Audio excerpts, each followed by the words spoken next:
저는 오늘 여러분과 함께 엘림의 시간을 맞이하려면 이런 제목으로 은혜의 말씀을 나누고자 합니다.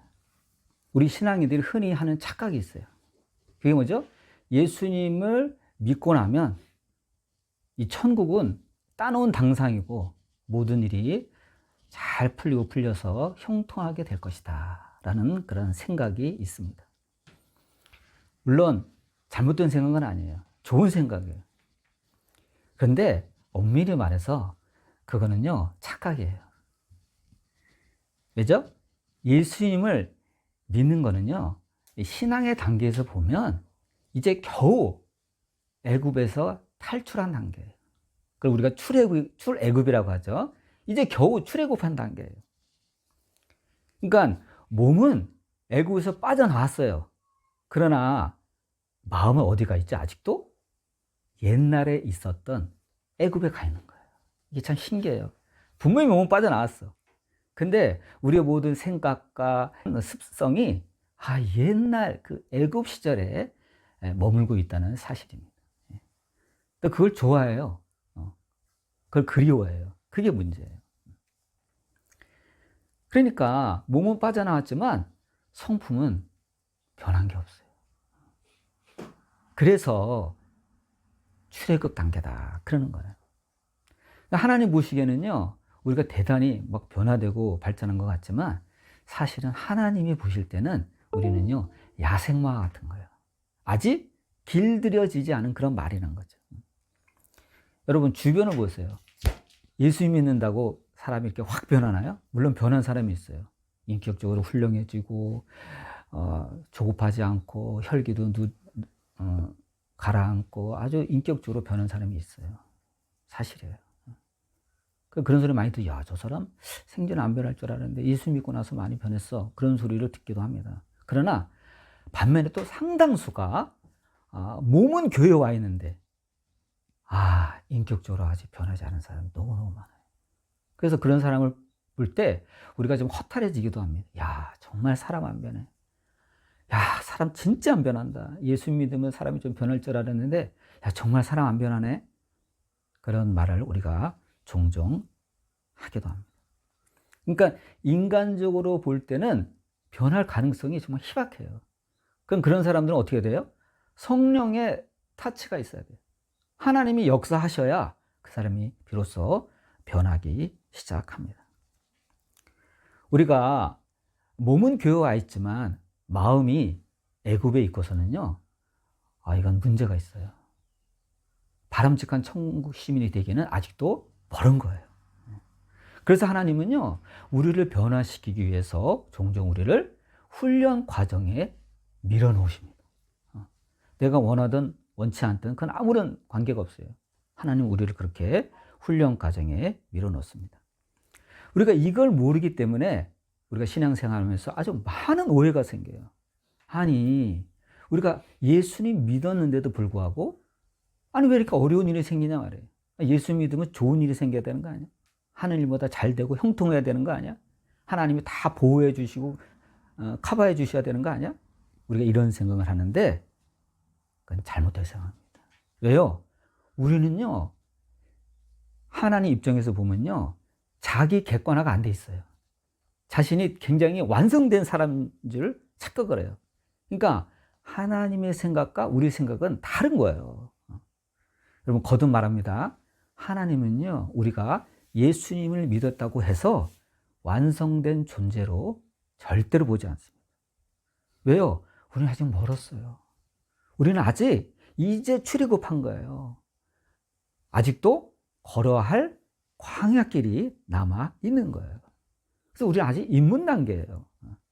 그래서 하나님께서는 우리에게 부단한 연단 과정에 집어넣으시고 또 훈련 과정에 집어넣으셔서 자기 객관화를 이루도록 하십니다. 자기 착각에서 벗어나는 거예요. 나의 부족함과 나의 죄성을 알게 합니다. 나의 한계를 깨닫게 합니다. 그리고 하나님 앞에서 겸손함을 배우게 합니다. 내가 해도 안 되는 게 있구나.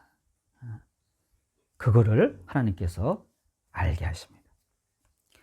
근데 이거를 인정하지 않는 사람이 있어요. 이걸 인정하지 않는 사람이 있어요. 근데 여러분 이걸 인정하지 않으면 어떻게 되죠? 하나님이 연단시키는 과정이요 늘어나요. 뭐가 좋아요 그게? 여러분 견딜 수 있어요? 하나님이 연단시키는 과정이 계속해서 늘어나면 우리 힘들어져요. 그러니까 우리는 사실은 이것을 빨리빨리 인정해야 이 연단시키는 이 기간이 줄어드는 겁니다. 하나님의 목적은요, 야생마와 같은 우리들을 여러 가지 코스의 연단 과정에 집어넣어서 결국은 자신의 한계를 인정하고 하나님을 사랑하고 경외하는 사람으로 만들어서 저 천국 시민을 만드는 것이 하나님의 목적이에요. 그럼 하나님 우리를 골탕 먹이려고 하는 게 아니에요, 절대. 하나님 우리를 선한 길로 인도하셔서 천국 시민으로 만드시라는 겁니다. 그래서 여러분 저는 오늘 이와 관련해서 오늘 두 가지 본문을 가지고 은혜의 시간을 나누도록 합니다. 우리가 같이 아까 읽은 구약성경 출애굽기 15장 22절에서 27절의 말씀을 보면요, 어떤 내용이 나오죠? 이스라엘 백성들이요, 하나님의 인도하심에 따라 수르 광야로 들어갔는데 살 길이 되도록 마실 물을 얻지 못해서 이 기진맥진해서 이 방황하는 상황을 묘사하고 있습니다. 여러분 광야는 어때요? 덥죠. 뜨겁죠. 메마른 환경이죠. 정말 물을 구하기 어려운 환경입니다. 그런데 본문을 보면 사흘 길을 고생하다 겨우 물을 찾습니다. 야, 물이다. 그래서 가서 마셔봤더니 써요. 무슨 물 맛이 이렇게 써요? 마실 수가 없어요. 지금 물 한 방울도 이 아쉬운 형편이지만 도대체 물이 써서 마실 수가 없어요. 먹었다가 다 토해요. 도저히 먹을 수가 없어요. 그래서 이스라엘 사람들은 그곳을 마라라 그랬어요. 쓰다 이거. 그럼 여러분 분위기가 어떻게 했어요? 백성들이 허탈하죠. 아니 겨우 고생해서 물을 얻었는데 써서 마실 수가 없어. 구역질이 나서. 근데 이때 백성들의 여러분 태도를 보세요. 여러분 이런 문제가 생기면 하나님의 백성이라면 어떻게 해야 되죠? 지금 하나님의 인도로 지금 애굽에서 탈출했잖아요. 그러면 이 문제를 가지고 어떻게 해야 돼요? 하나님께 가져가야죠. 하나님, 사흘 길을 우리가 걸어서 고생해서 물을 찾았지만 써서 도저히 마실 수가 없습니다. 말해야 될 거 아니에요. 그런데요, 이 출애굽한 백성은요, 그 분풀이를 모세에게 하는 거예요. 당신이 말이야 우리를 이렇게 인도해서 말이야 우리를 목말라 죽게 하느냐? 우리 애들도 다 목말라 죽어가, 우리 가축도 지금 목말라 죽어간다. 책임져라 하고 모세에게 막 화풀이를 합니다. 막 모세에게 원망을 쏟아내기 시작하는 거예요. 여러분 보세요. 이게 바로 완성되지 못한 미완성의 출애굽 성도의 특징이에요. 몸은 교회에 와 있어. 근데 마음은 옛날 애굽에 가 있는 거예요. 옛 성품 그대로예요. 원망을 잘하고 남 탓을 잘해요. 그래서 주변 사람들이 다 어떻게 되죠? 그 말 때문에 상처를 받는 거예요. 송곳이 있어 말해. 그러니까 사람들은 막 옆 주위 사람들을 힘들게 해요. 막 찔러대. 너 때문에 이렇게 됐단 말이에요. 지금 출애굽 성도들이 지금 누굴 탓해요? 모세를 타켓을 해서 찔러대는 거예요. 얼마나 괴로워요. 이래서요 모세가요 그 원망을 다 뒤집어 썼어요. 와. 그럼 여러분 하나님은 왜 이 마라의 쓴물을 이렇게 경험하셨을까요? 그거는요 백성들 속에 내재되어 있는 옛 성품, 죄성을 그대로 다 노출시키는 거예요. 노출시키는 거예요. 여러분 우리가 누구랑 여행 가면요 불편할 때가 있어요. 여행 갔더니 그 사람이 단점이 나오는 거야. 평상시 만날 때는 몰랐는데 몇 박 며칠 같이 있어 보니까 그 사람의 단점이 나와. 야 이거 도중에 집에 갈 수도 없고 너무 불편해. 그래서 어떤 사람은 둘이서 평상시에 친하다고 해서 같이 여행을 갔다 왔는데 갔다 와서 절교를 해버렸어. 야 너 여행 가봤더니 너 모르는 너 성깔 나오더라. 너 지멋대로고 서로 합의해서 상의해서 여행 코스 잡는 것도 아니고 네 멋대로더라. 막 이렇게 정해놨더니 뭐 딴 데 가자고 막 변덕 부리고, 난 너랑 이제 절대 너 죽으면 죽었지 너랑 여행 안 가 하고 철교하는 그러한 일들이 벌어진다는 거예요. 마찬가지예요. 이 마라에다가 데려놨더니 와, 백성들의 그 내재된 그 못된 그 자아, 습성, 그런 게 막 다 나오는 거예요. 만약 여러분 이 사람들이 조금이나 더 믿음이 있었더라면 원망하기보다는 모세한테 가서 얘기했을 거예요. 우리가 도저히 이걸 먹을 수가 없으니 좀 하나님께 좀 기도 좀 해주세요. 기도 부탁했을 거예요. 하나님께 말씀해 주셔서 이거 좀 해결하게 해주세요. 믿음이 있었다면 그랬을 거예요. 근데 그들은요, 우리가 아는 것처럼 원망을 다 늘어놓는 거예요.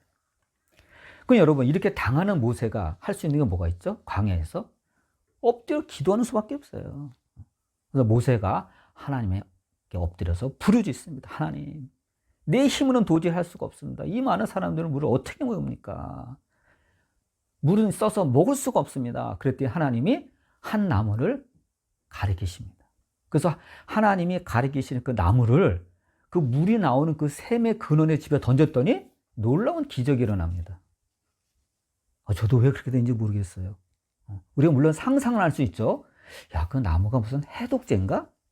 상상할 수 있어요. 그러나 우리는 알 수가 없습니다. 성경에 구체적으로 나와 있질 않아요. 하여튼 모세가 하나님이 지시하시는 나무를 갖다가 그 샘의 근원에 던졌더니 야, 물이 달게 됐어요. 그렇게 쓰던 물이 달게 돼서 백성들이 다 마실 수가 있게 되었습니다. 여러분, 이처럼 마라의 사건은 이스라엘 백성들에게 자신의 그 완악한 그 자아와 자신의 본질을 깨닫게 하는 그런 훈련장이 되었다는 것입니다. 또 여러분, 우리가 주목할 게 있어요. 본문을 끝까지 보면 더 중요한 게 뭐예요? 이 고통스러운 마라의 시간이 지나자 그들에게 엘림의 시간이 다가왔다는 것입니다. 여러분, 마라가 쓴 고통을 의미한다면 이 엘림이라는 곳의 뜻은요, 큰 나무예요. 여러분, 나무가 크고 무성하면 어떻게 되죠? 그 밑에 덕을 보는 그러한 존재들이 많습니다. 짐승들도 거기 와서 보금자리를 꾸밀 수가 있고, 또 지나는 길손도 그 밑에서 쉬쉬하며 쉬어갈 수가 있다는 것입니다. 짐승도 깃들고 사람도 쉬어갈 수가 있어요. 여러분, 엘림은 광야 속에서 하나님께서 예비하신요, 큰 엄청난 오아시스예요. 그곳에는 갔더니 놀라운 일이 벌어집니다. 그곳에 뭐예요? 12개의 샘물과 70그루의 종려나무가 무성히 서 있었습니다. 와, 12개의 샘물. 여러분, 이스라엘의 지파가 12지파죠? 그러면 싸울 것도 없어. 지파당 샘물 하나씩만 차지하면 돼. 야, 하나님의 참 역사가 신기해요. 다투지 못하게. 와, 무리다 하고 막 달겨들으면 막 정신없죠. 하나님이 12개의 샘물, 듬성듬성 난 샘물, 12개의 샘물과 70그루의 종려나무를 예비했습니다. 그래서 하나님의 백성들은요, 이 엘림에서 나오는 그 시원한 샘물을 실컷 마시고 또 시원한 그늘 아래서 그동안 지친 몸과 마음을 완벽하게 내려놓고 완벽한 쉼을 얻을 수가 있었습니다. 그러면 여러분, 우리는 어떻게 하든지 이 쓴물이 올라오는 이 마라의 시간을요, 잘 이겨내야 돼요. 여러분, 마라의 시간이 오면요, 어쩔 수 없어요. 어떻게 해야 돼요? 견뎌내는 수밖에 없어요, 이거는. 왜요? 하나님의 섭리에 따라 우리는 그 마라의 시간을 거치게 되는 것입니다. 여러분, 그 마라의 시간은 각자 달라요. 각 가정마다, 각 개인마다 다릅니다. 어떤 사람은 그것이 몇 개월에 끝날 수도 있고, 어떤 사람은 몇 년간 지속될 수도 있어요. 그건 하나님의 섭리에 따라 그건 다를 것입니다. 어쨌든 그 시간, 그 쓴물이 올라오는 그 마라의 시간을 이겨내야 하나님께서 정말로 준비하신 그 엘림이라는 그 환상적인 오아시스를 만나게 되는 것입니다. 이처럼 하나님은요, 끝까지 믿고 순종하는 이스라엘 백성들에게 엘림이라는 귀한 오아시스를 마련해 주셨어요. 그러니까 우리 하나님은요, 끝까지 믿고 순종하는 자에게는요, 보장을 하세요. 보장을 해요. 중간에는 그 어려움이 있을 수 있어요. 하나님의 섭리상. 그러나 우리가 끝까지 믿음을 포기하지 않고 쥐어잡고 있으면 우리는 결국 엘림이라는 오아시스를 만나게 되는 것입니다. 여러분도 꼭 이 쓴물이 올라오는 마라 시간을 지나서 반드시 엘림이라는 오아시스를 맞이하시기를 주님의 이름으로 축원드립니다. 그러면 여러분, 우리의 신앙의 기본은요, 하나님을 신뢰하는 거예요. 여기서부터 신앙이 시작되는 거예요. 여러분, 태국에 가면 길거리에 원숭이들이 많이 몰려다녀요. 그냥 사람이랑 같이 그냥 살아요. 근데 이들은 가끔 사람들에게 이 공격성을 드러내기 때문에 조심해야 된다 그래요. 언제 돌변할지 몰라요. 근데 사람들이, 이 관광객들이 이 태국에 있는 이 원숭이들을 보면요, 신기해요. 왜? 사람을 무서워하지도 않아. 막 다가오고 먹을 것을 달라고 그러고 그럽니다. 그러면 이 관광객들이 이 원숭이들에게 먹을 거 줍니다. 배낭을 꺼내서 먹을 거 줍니다. 그럼 우리 같으면 이렇게 주면 원숭이들이 얌전하게 받으면 좋잖아요. 근데 이 원숭이들이 그렇지 않은데, 이렇게 주잖아요? 그러면 탁 낚아채서 가져간대요. 공손히 받으면 안 돼? 여러분, 왜 그러죠? 왜 이렇게 탁 낚아채서 가져가죠? 원숭이들이 상대를 못 믿는 거예요. 못 믿는 거예요. 먹이를 받아가면서도 상대를 신뢰하지 않는 거예요. 그리고 원숭이들을 보면 고마워하는 표정도 없대요. 그들은 인간을 경계하고 그 먹이를 낚아채 가는 순간조차 인간을 경계하고 불신하는 마음이 있기 때문에 그렇게 한다는 것입니다.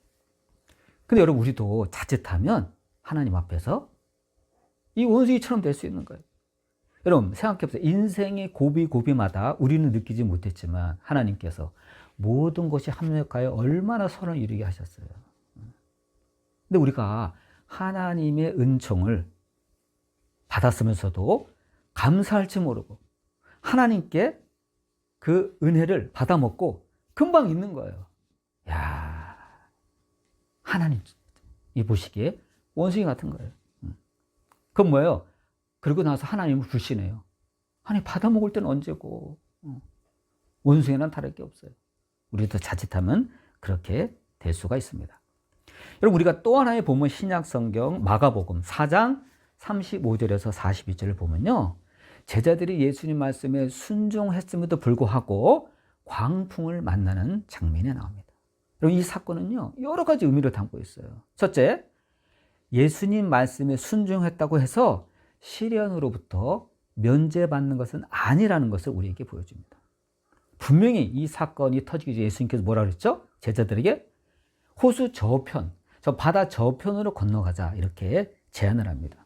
그래서 여러분, 제자들은요, 네, 알았습니다, 예수님하고 예수님과 함께 배를 저 나아간 거예요.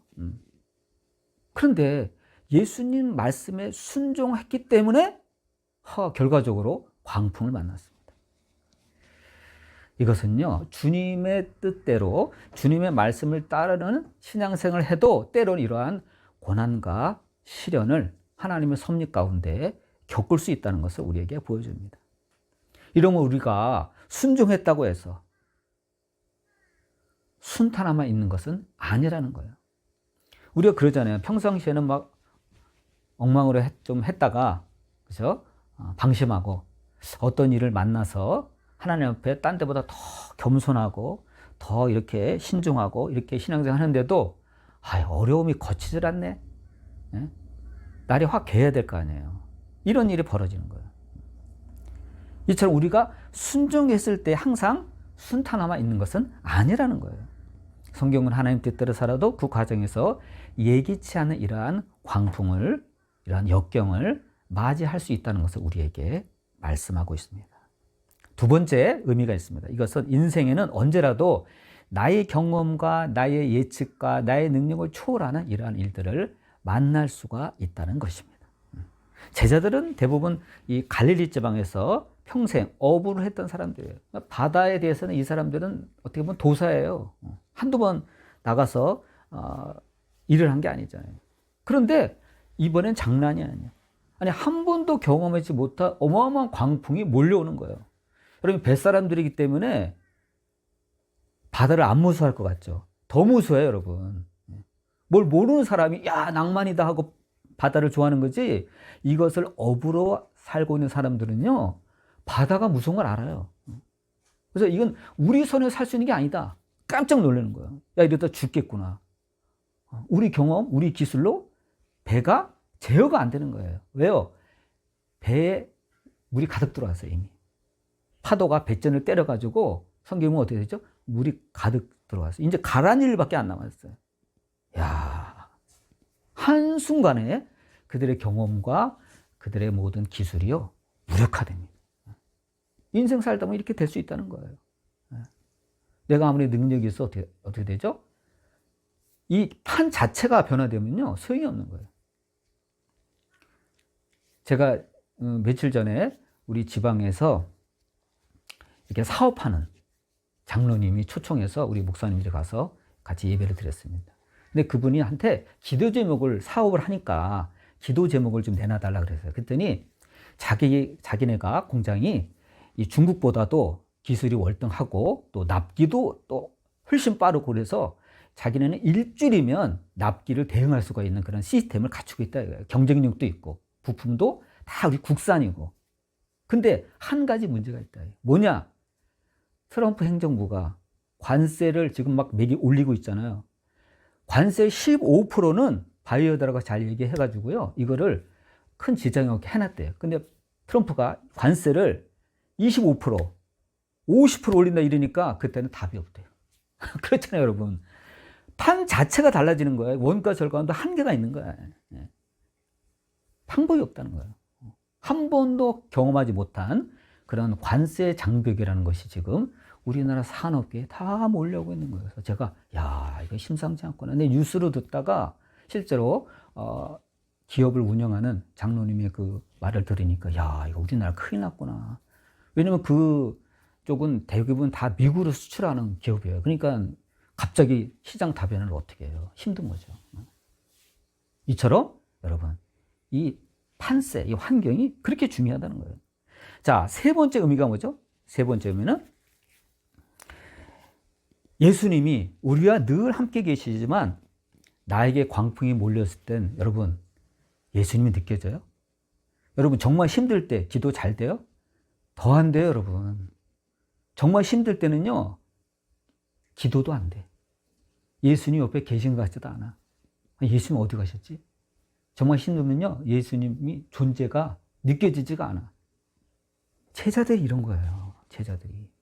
지금 배에 물이 가득 찼어. 방법이 없는 거야. 근데 분명한 것은 예수님이 어디 계셨죠?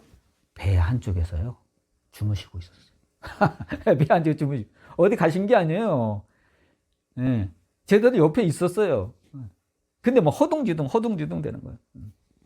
이처럼 인생의 광풍이 몰려오면요, 예수님은 늘 우리와 바로 우리 옆에 계시지만 예수님의 존재를 느끼지 못하고 나는 지금 완전히 무방비 상태구나 이렇게 느껴진다는 것입니다. 예수님이 멀기만 느껴지는 거예요.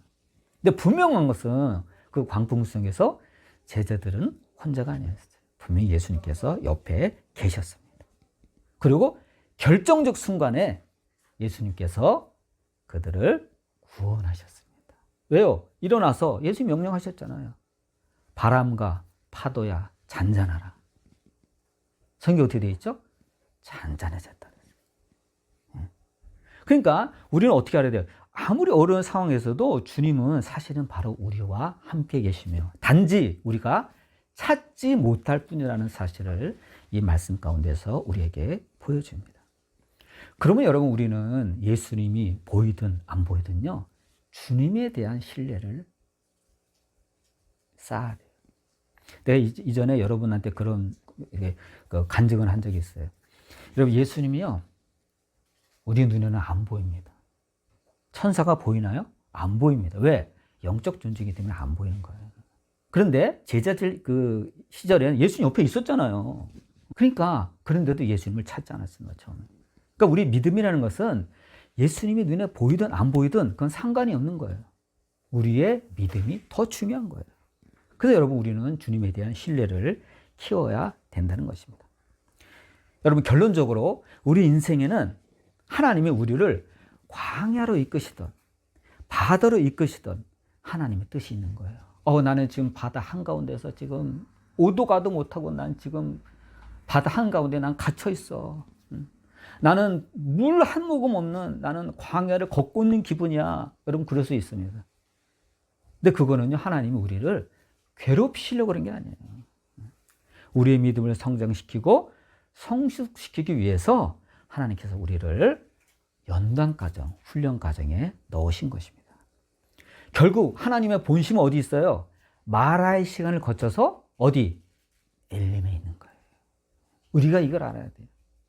아무쪼록 여러분 쓴물이 올라오는 이 마라 시간을 여러분 잘 이겨내시고 또 이 광풍의 시간도 이겨내시고 평강과 안식이 넘치는 엘림의 시간을 맞이하시기를 주님의 이름으로 축원드립니다. 기도하시겠습니다.